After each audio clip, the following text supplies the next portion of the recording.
Episode 12 காதலில் பொறாமை பாதுகாவலா விஷமா? சோல்புல் ஸ்கிரிப்பிள் divine சேனலுக்கு உங்களை வரவேற்கிறேன். இங்கு இதயம் பேசுகிறது, புத்தி கேட்கிறது. இன்றைய காதலின் விஞ்ஞானம் தொடரின் எபிசோடில் நாம் ஆராயப் போவது காதலின் நிழல் உணர்ச்சி, பொறாமை. இது அன்பின் பாதுகாவலா அல்லது அச்சத்தின் உருவா? நீ யாருடன் பேசினாய் என்ற ஒரு மெசேஜின் பின்னால் இருக்கும் உயிரியல் உண்மையை இப்போது நாம் புரிந்து கொள்வோம். பகுதி 1. பொறாமையின் பரிணாம வரலாறு. பொறாமை என்பது சமீபத்தில் உருவான உணர்ச்சி அல்ல. இது நம் முன்னோர்களிடமிருந்து வந்த பரிணாமத்திறன். கடுமையான காலங்களில் உறவுகளை பாதுகாக்க இது ஒரு எச்சரிக்கை சுழற்சி. உன் துணையை யாராவது பறிக்கக்கூடும், உன் சந்ததி உறுதி இல்லை. இன்று ஒரு இன்ஸ்டாகிராம் லைவ் கூட இதே எச்சரிக்கையை தூண்டக்கூடும். பகுதி 2. மூளையில் என்ன நடக்கிறது? பொறாமை உருவாகும் போது உங்கள் மூளை ஒரு சண்டைக்கு தயார் ஆகிறது. அமிக்தலா உணர்வுகளுக்கான அலாரம் ஒலிக்கத் தொடங்குகிறது. டோபமின் குறைகிறது. கோர்டிசோல் என்ற அழுத்த ஹார்மோன் அதிகரிக்கிறது. முழு உடலும் பதற்றத்தில் மூழ்குகிறது. இதயம் வலுவாக துடிக்கிறது.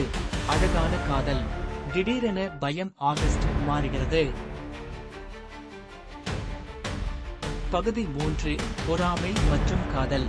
பொறாமை என்பது அன்பு இல்லை, ஆனால் அது ஆழமான அன்பில் இருந்து உருவாகலாம்.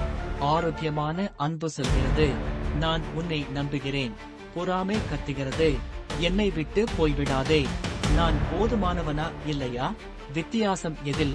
ஒன்று நம்பிக்கையில் இருக்கிறது, மற்றொன்று பயத்தில் இருக்கிறது.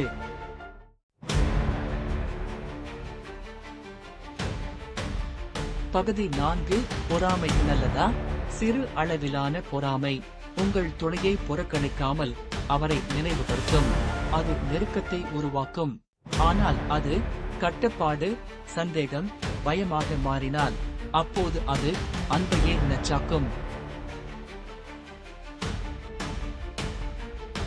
பகுதி 5. பொறாமையை மாற்றுவது எப்படி? பொறாமையை மாற்றும் சில வழிகள். உங்கள் உந்துதல்களை புரிந்து கொள்ளுங்கள். உங்கள் உண்மையான எண்ணங்களை மறைக்காமல் ஏற்றுக்கொள்ளுங்கள். வெளிப்படையாக பேசுங்கள், குற்றம் சாட்டாமல். உங்கள் மதிப்பை இதிலிருந்து உருவாக்குங்கள்.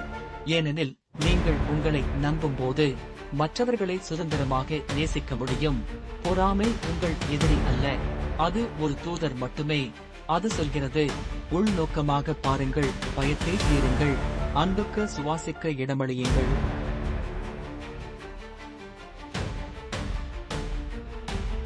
இந்த எபிசோட் உங்களை ஓரளவு தொட்டிருந்தால் லைக் கொடுங்கள், ஒருவருடன் பகிருங்கள் மற்றும் சோல்புல் ஸ்கிரிப்பிள் டிவைன் சேனலுக்கு சப்ஸ்கிரைப் செய்ய மறந்து விடாதீர்கள்.